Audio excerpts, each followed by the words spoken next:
하나님의 말씀은 계시록 21장 1절로 8절까지 말씀 같이 한번 교독하겠습니다. 요한계시록 21장 1절로 8절까지 말씀, 제가 한 절, 여러분이 한 절 읽으시기 바랍니다. 또 내가 새 하늘과 새 땅을 보니 처음 하늘과 처음 땅이 없어졌고 바다도 다시 있지 않더라.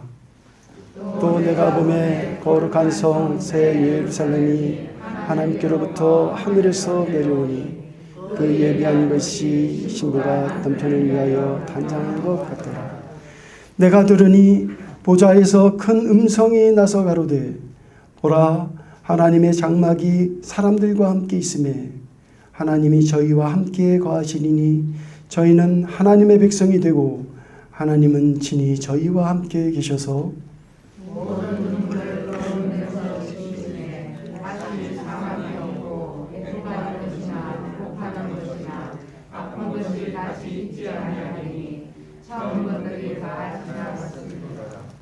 보좌에 앉으시니가 가라사대, 보라, 내가 만물을 새롭게 하노라 하시고, 또 가라사대, 이 말은 신실하고 참되니 기록하라 하시고,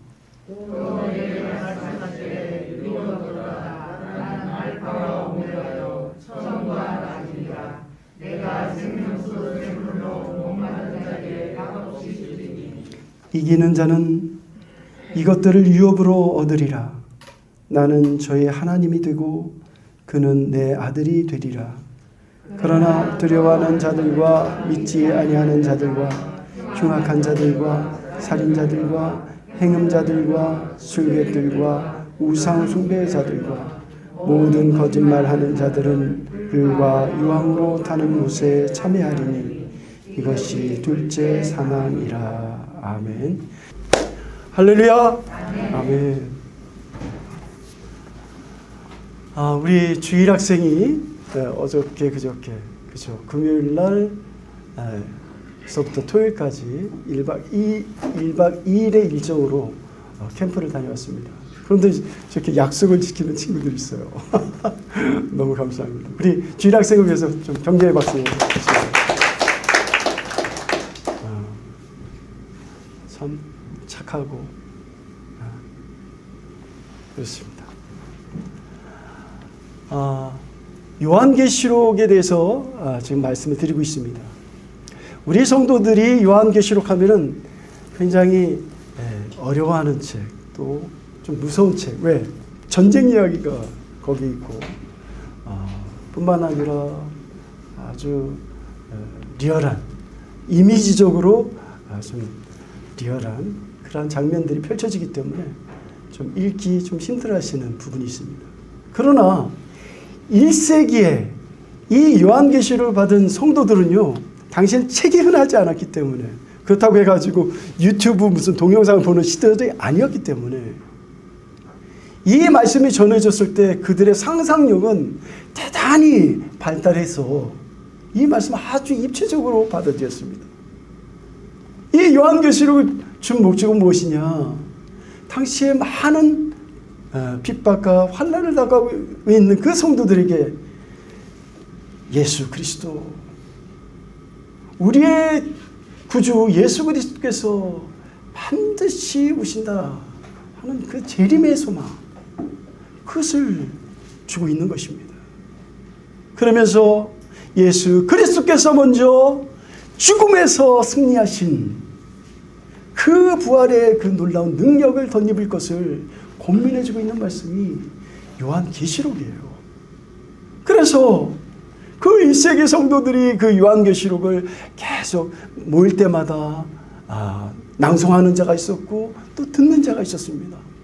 저희처럼 이렇게 직접 읽지 못했던 시절이기 때문에, 책이 흔하지 않았던 시절이기 때문에 그 편집글을 누군가 큰 소리로 읽어주면 그것을 가지고 간절히 사모하면서 그 나라를 소망했던 그런 것이 바로 요한계시록입니다. 그런데 오늘날 우리는 어떠냐는 것이죠. 하나님의 나라는 죽어서 가는 나라, 또는 멀리 멀찌감히 좀 있는 나라, 그리고 너무 영적으로 받아들여요. 막연하다는 뜻이에요.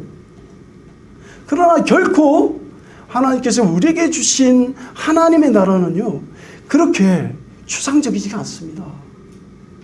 제가 한번 말씀을 드렸습니다. 천년왕국은 어느 기간을 이야기한다고요? 예수님의 초림부터 재림까지를 천년왕국으로 본다는 거예요. 그 천년의 세월, 그 천년왕국은 누가 다스리는 세계입니까? 누가? 우리 예수 그리스도께서 다스리는 세계예요. 그렇다면 저와 여러분이 천년왕국에 지금 있는 것이라고 한다면 누구의 다스림을 받아야 합니까? 우리 주 예수 그리스도의 다스림을 받아야 되는 것이죠. 나의 통치자로 예수 그리스도를 모시고 사는 사람들이 진정 천년왕국의 주인공들이에요. 오늘 그것을 말씀하고 있는 것입니다. 오늘 저희 딸이 말씀을 하나 보내왔어요. 로마서 10장 17절. 그러므로 믿음은 들음에서 나며 들음은 그리스도의 말씀으로 말미암느니라. 굉장히 귀한 주옥 같은 말씀을 아침에 일찍 보내왔습니다. 그래서 제가 물었어요. 이렇게 보냈는데 무슨 뜻이냐? 잘 몰라요.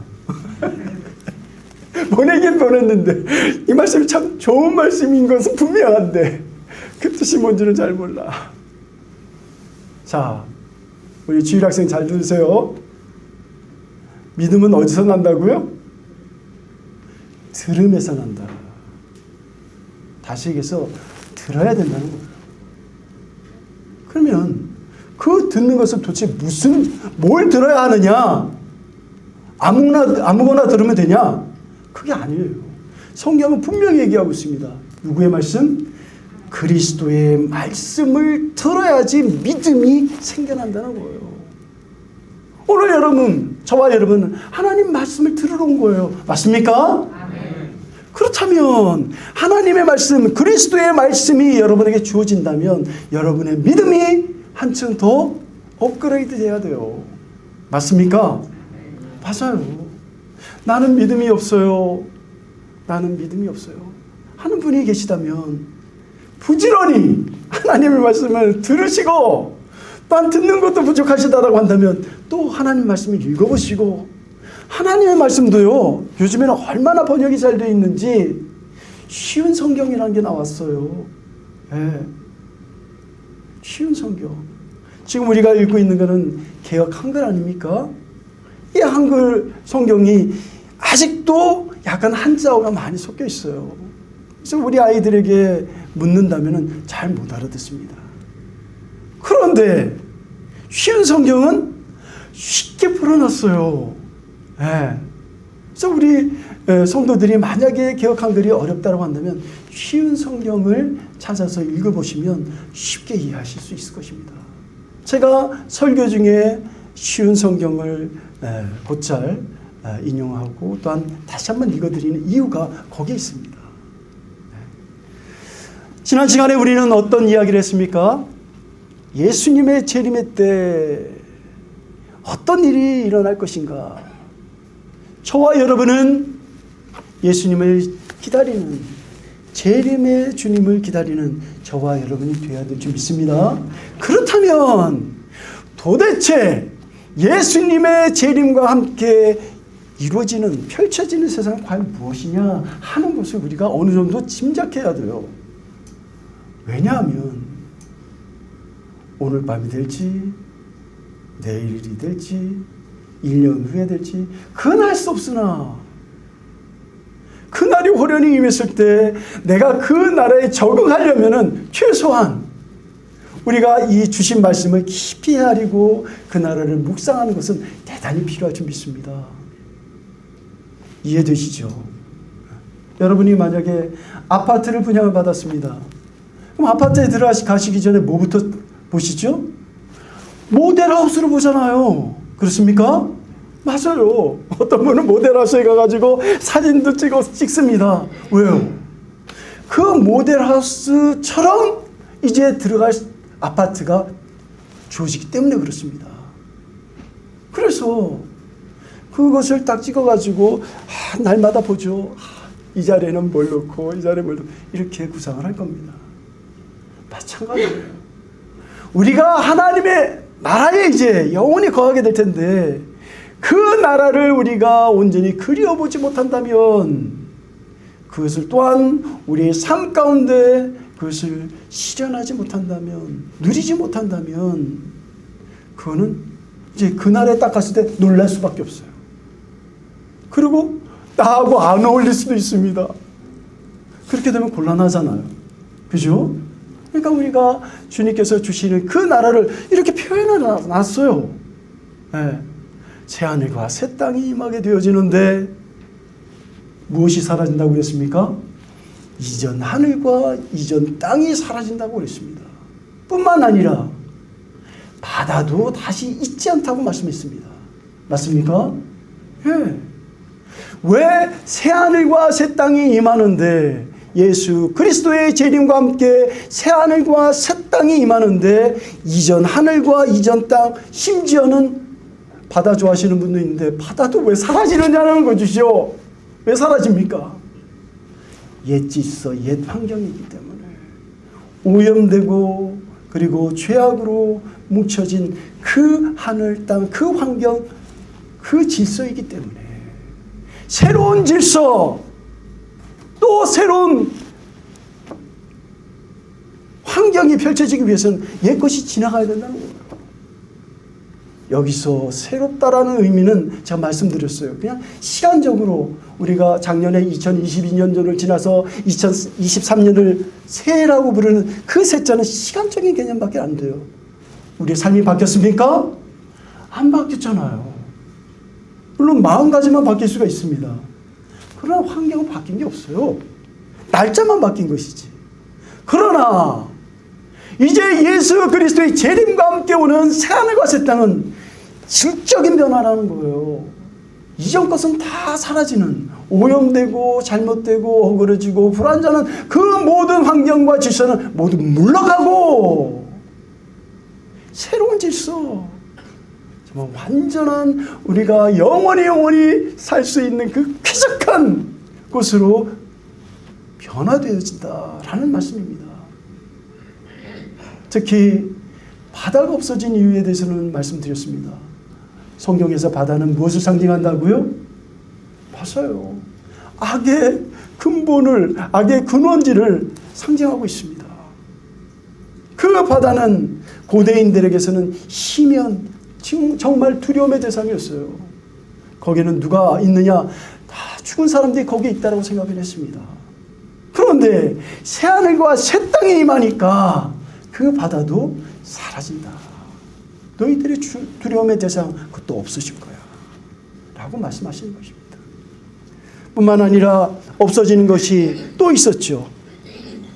4절에 보니까 뭐가 없어졌습니까? 죽음도 없어지고 슬픔도 없어지고 울음도 없어지고 아픈 것도 사라진다라는 사실입니다. 예수 그리스도께서 재림하셔서 새로운 질서, 새로운 환경이 펼쳐지는데 그곳에는 무엇도 없다고요? 아픈 것이 없어요. 조승덕 선생님, 아픈 것이 없대요. 늘 걸었을 때마다 아프신 모습을 이렇게 보면서 그날이 빨리 왔으면 좋겠죠? 아멘. 그날은 아픈 것이 없어요. 뿐만 아니라 22장으로 넘어가서는 저주도 사라진다고 그랬습니다. 또 22장 5절에는 어두운 밤도 사라진다. 이 7가지예요. 그러니까 완전한 악한 것들이 다 사라진다는 거예요. 여기서 새하늘과 새 땅은 새로운 질서, 새로운 환경을 말하는데 그것은 바로 그리스도의 무엇과 함께? 재림과 함께 펼쳐진다라는 말씀입니다. 오늘은 이 부분을 좀 더 깊이 헤아려 보도록 하겠습니다. 1절과 2절만 다시 한번 읽어봅시다. 시작. 또 내가 새 하늘과 새 땅을 보니 처음 하늘과 처음 땅이 없어졌고 거룩한 성 새 예루살렘이 하늘로부터 하늘에서 내려오니 그에 내려온 것이 신부가 심단처럼. 이 말씀을 쉬운 성경으로 제가 다시 읽어드리면 그 후에 나는 새 하늘과 새 땅을 보았습니다. 여기서 나는 누구요? 누구요? 사도 요한. 이 요한계시록이잖아요. 사도 요한이 보았는데 무엇을 보았다? 새 하늘과 새 땅을 보았다는 겁니다. 환상 가운데 보게 되었다는 거예요. 이 이야기는 무엇이라고요? 그동안에 예수 그리스도를 믿는 사람들이 너무 많이 고생을 당해요. 그것도 지나간다는 거예요. 그리고 새로운 질서가, 그리고 악한 그런 질서가 물러간다 하는 차원에서 새하늘과 새 땅을 바라봤을 때 그 마음이 어떠하겠습니까? 전에 있던 하늘과 땅은 사라지고 바다도 없어졌습니다. 그리고 거룩한 성 새 예루살렘이 하나님이 계신 하늘로부터 내려오는 것을 보았습니다. 두 번째 본 것이 있습니다. 뭐라고요? 새 하늘과 새 땅에 새 예루살렘이 내려오는 것을 보았습니다. 거룩한 성이라고 부르고 새 예루살렘이 내려오는 것을 보았습니다. 자, 이것은 어떻게 보였느냐? 나는 마치 신랑을 위해 단장한 신부의 모습을 하는 것처럼 보였습니다. 아름다웠다는 거예요. 아름다웠다. 그리고 거룩한 성 새 예루살렘이 하늘로부터 내려왔다는 겁니다. 우리는 날마다 기도하죠. 주기도문으로 뜻이 하늘에서 이루어진 것 같이 땅에서도 이루어집니다. 하나님의 나라가 이 땅에 임하기를 늘 기도합니다. 그것이 언제 실현돼요? 예수 그리스도와 함께 완전히 온전히 실현될 줄 믿습니다. 그렇다면 우리는 그 기간 동안에 그냥 가만히 잠자고 있어야 되느냐? 그건 아닙니다. 하나님께서 우리에게 하나님의 나라를 경험할 수 있도록 해주셨다는 거예요. 여기서 새 예루살렘 성 어떻게 묘사되어 있습니까? 신랑을 위해 단장한 아름다운 신부의 모습. 왜 이렇게 표현했을까요? 그 새 예루살렘 성을 신부로 아주 단장한 아름다운 신부로 묘사하고 있다는 거예요. 이것이 오늘 우리가 깊이 묵상해야 될 부분입니다. 예수님의 재림과 함께 임하게 될 새하늘과 새 땅, 그곳에 어울리는 거룩한 성 새 예루살렘이 이제 그 없어진 곳에 임하게 될 것인데, 그렇다면 과연 그곳에는 누가 살기에 그렇게 신부를 아름답게 단장한 것처럼 그렇게 아름다운 것이 됐느냐 하는 것이죠. 이것은 여러분이 잘 아시다시피 그곳에 예수 그리스도께서 신랑으로 오시기 때문에 거기에 짝에 맞는 사람, 바로 누구요? 저와 여러분이 되어야 될 줄 믿습니다. 저와 여러분을 가리켜서 뭐라고 얘기합니까? 그리스도의 신부. 그것도 그리스도의 영광스러운 신부로 우리를 이야기하고 있습니다. 다시 얘기해서 거룩한 성 새 예루살렘은 예수 그리스도의 짝인 저와 여러분을 표현하고 있는, 다시 말씀드려서 교회를 더 아름답게 표현한 그런 말씀인 줄 믿습니다. 이게 굉장히 중요한 거예요. 이 거룩한 성을 어떤 물리적 또는 추상적인 이런 것으로 생각해버리면 이게 누구와 같게 되어지냐면 저 신천지가 되는 겁니다. 신천지는 하늘의 모양과 같이 땅의 조직체가 같아야 된다고 해가지고 자기네들의 증거장막 성전이라는 것을 12시파로 꾸며놓고, 그래야지 저 하늘의 짝과 자기들이 이렇게 만난다는 거예요. 그리고 자기네들의 그 집단만이 14만 4천 명이 채워지면은 신인 합일이 이루어지고, 무슨 얘기입니까? 천사들과 또는 죽은 성도들과 자기네들이 이렇게 하나가 되어져서, 그래서 영원히 산다, 이렇게 믿고 있습니다. 그런데 그들의 잘못된 믿음을 그들은 가지고 있으면서도 얼마나 열심인지 몰라요. 문제는 그겁니다. 무엇과 하나 되기 위해서 하늘의 영과 하나가 돼서 영원불사하는 그런 존재로 바꿔지는 것을 기대하고 소망하면서 얼마나 최선을 다하는지 몰라요. 뿐만 아니라 14만 4천이 지금 넘었잖아요. 그런데 안 바뀌어져. 자기네들 교리에 의하면 14만 4천이 수가 차면 신인 합의를 이루는데 안 차죠. 그러니까 뭐라고 하는 줄 아십니까? 여기 가짜가 있다는 거예요. 말을 바꿉니다. 그리고 그 진짜를 판별하기 위해서 시험을 본다는 거예요. 뿐만 아니라 시험에 떨어지면 어떡합니까? 이제 전도해오라고 그러고 또 헌금하라고 그러고 그렇게 사람을 붙잡습니다. 문제는 그들의 열심이 아무 소용없다는 거예요. 왜 그렇습니까? 오늘 새 예루살렘, 예수님께서 줄곧 말씀해 오셨던 나는 너의 신랑이다. 또 구약에서도 말씀해 오셨던 여호와 하나님은 너의 남편이야. 기억하시죠? 그렇다면 그 남편의 대상, 그 아내가 되는 사람은 누구라는 거예요? 구약에서는 이스라엘 백성들을 의미했겠고, 신약에서 예수님께서 말씀하실 때는 예수 그리스도를 쫓는 예수 그리스도의 제자 공동체인 줄 믿습니다. 그렇다고 한다면 새하늘 새 땅 가운데 거룩한 산 새 예루살렘은 무엇을 상징하느냐?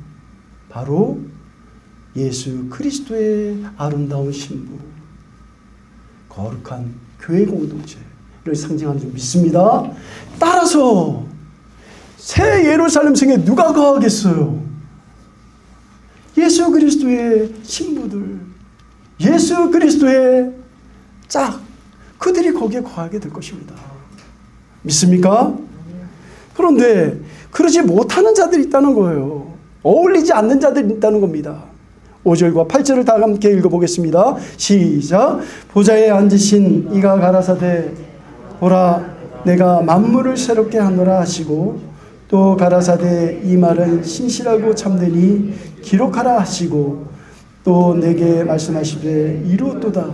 나는 알파와 오메가요 처음과 나중이라. 내가 생명수 샘물을 목마른 자에게 값없이 주리니 이기는 자는 이것들을 유업으로 얻으리라.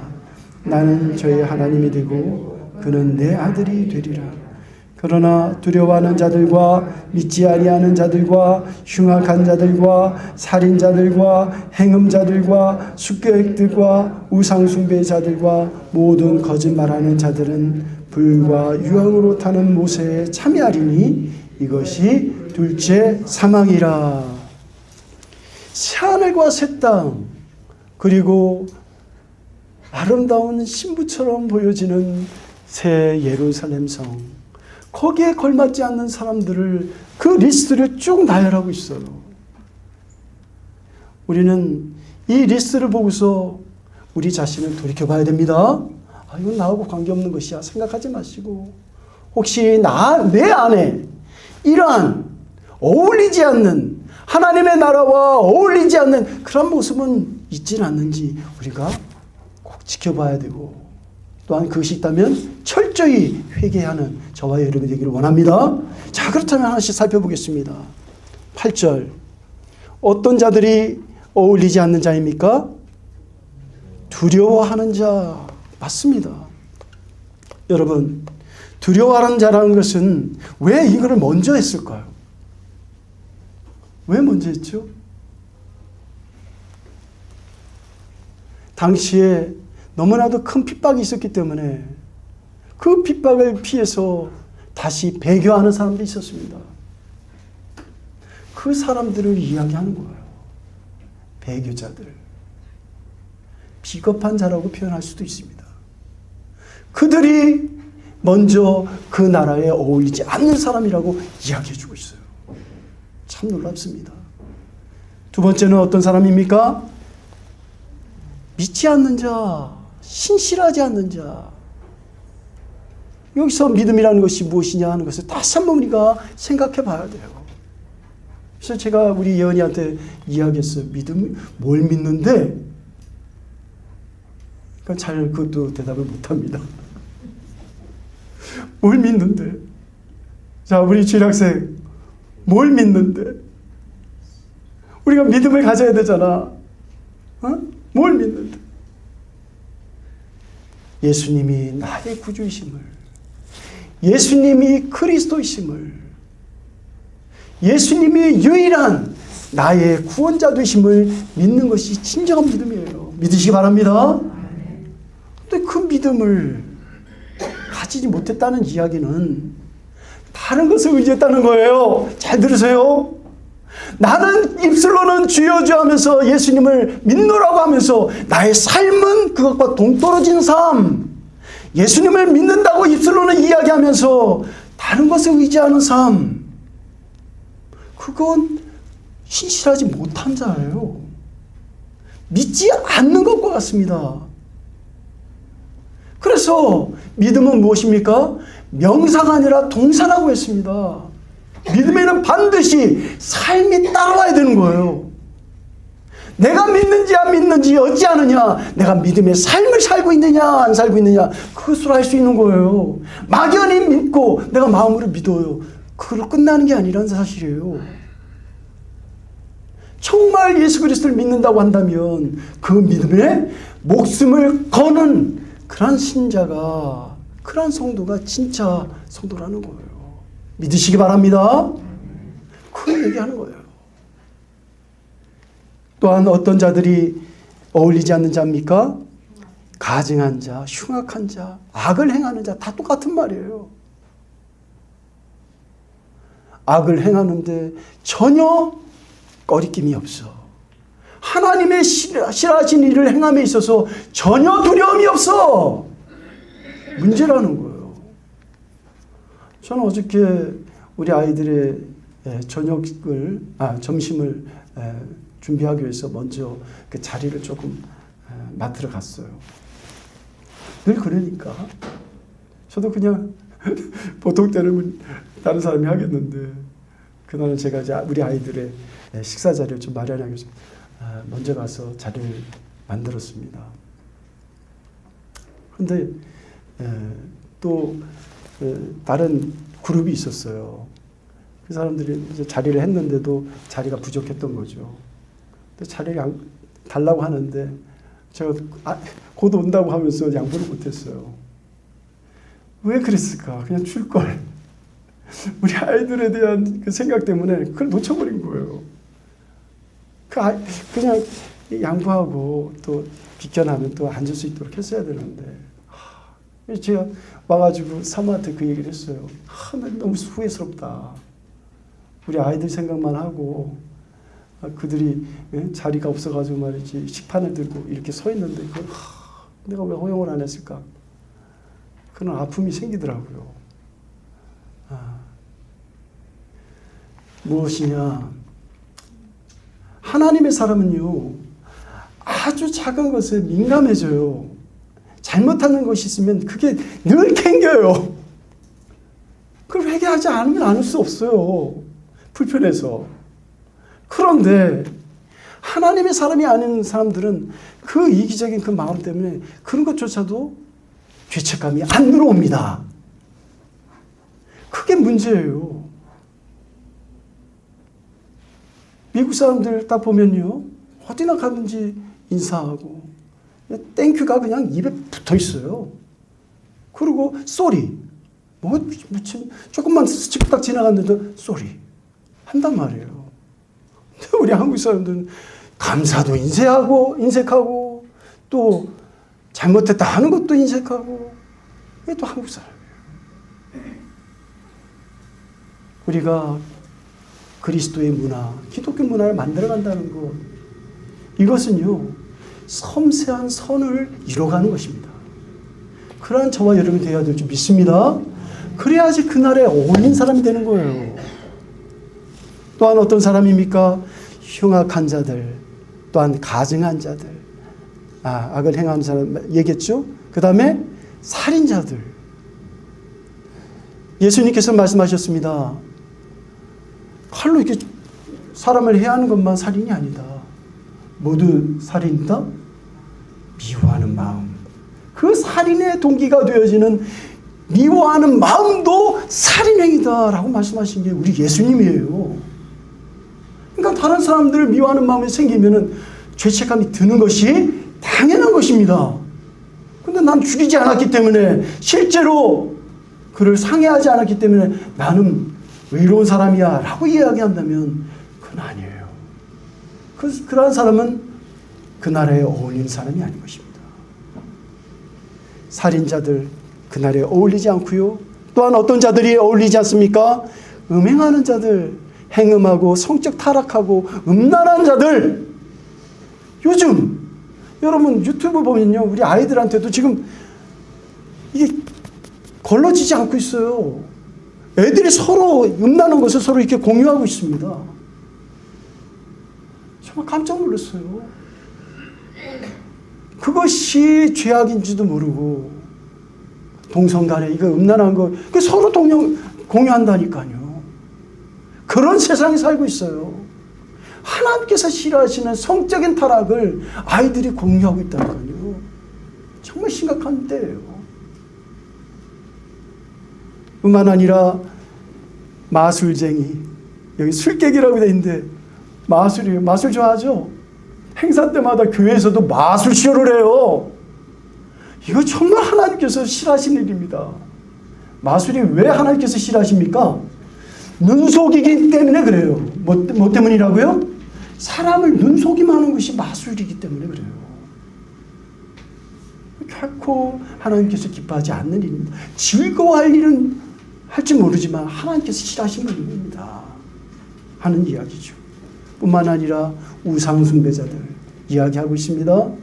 어리석은 것에 내 마음을 빼앗기고 또 하나님보다 더 의지하는 것이 있다면 그것 우상숭배라고 말씀드렸어요. 더 깊이 나가서 어떤 자가 우상숭배자인가 말씀드린 바 있습니다. 내가 하나님 앞에 나의 요구를 애써 구했어요. 하나님 앞에 기도하는 것 당연합니다. 우리의 필요를 위해서 기도하는 것 당연합니다. 그런데 하나님께서 응답이 몇 가지가 있다고요? 3가지가 있다고 말씀드렸어요. 그 기도에 yes 할 수도 있고 no 할 수도 있고 그 다음에 wait 기다리라 할 수도 있는 거예요. 그런데 자기 스스로가 하나님 돼가지고 하나님 앞에 구했어. 근데 하나님께서 들어주지 않네. 그래서 하나님이 없다라고 생각하는 거예요. 믿음 있는 자라고 해도 신앙 있는 자라고 해도 그렇게 되는 경우가 많습니다. 그는 우상숭배자일 수 있어요. 우리의 기도는 무엇이라고 말씀드렸습니까? 하나님의 뜻에 맞춰가는 삶, 하나님의 뜻에 주파수를 맞춰가는 것이 기도예요. 잘못된 그런 신앙생활을 하는 사람이 있다는 것입니다. 뿐만 아니라 이들은 거짓말쟁이죠. 거짓말쟁이가 또 있습니다. 거짓말한다는 것은 더 이상 설명하지 않겠습니다. 우리는 하얀 거짓말도 사실은 두려워해야 돼요. 그들은 다 새하늘과 새 땅, 새 예루살렘에 어울리지 않는 사람들로서 갈 곳은 오직 불과 유황, 타오르는 바다뿐입니다. 그것이 바로 둘째 사망이라고 그랬어요. 이 둘째 사망에 대한 부분은 이따가 후에 좀 더 말씀드릴 수 있도록 하겠습니다. 결론의 말씀을 드리겠습니다. 하나님께서는 우리와 함께하기를 원하십니다. 믿습니까? 하나님께서는 저와 여러분과 영원히 함께하기를 원하세요. 그 나라를 위해서, 그 때를 위해서 하나님께서 이미 준비하셨어요. 뿐만 아니라 오늘날 저와 여러분에게 그것을 경험할 수 있도록 임마누엘 하나님이 되어주심을 믿으시기 바랍니다. 하나님께서는 우리와 늘 함께하기를 원하고 계시고, 그 하나님과 우리가 날마다 삶 가운데 경험되지 아니한다면 그 나라를 단순히 그냥 추상적으로 멀리 그냥 죽어서 막연히 가는 곳으로 생각하신다면 큰 오산이에요. 날마다 삶 가운데 하나님과 동행하시고 하나님과 동행하는 그곳이 하나님의 나라 천국인 줄 믿습니다. 그래서 천년왕국인 거예요. 오늘 저와 여러분이 이러한 하나님과 늘 동행하는 그런 삶 되시기를 간절히 주의 이름으로 축원합니다. 기도하겠습니다.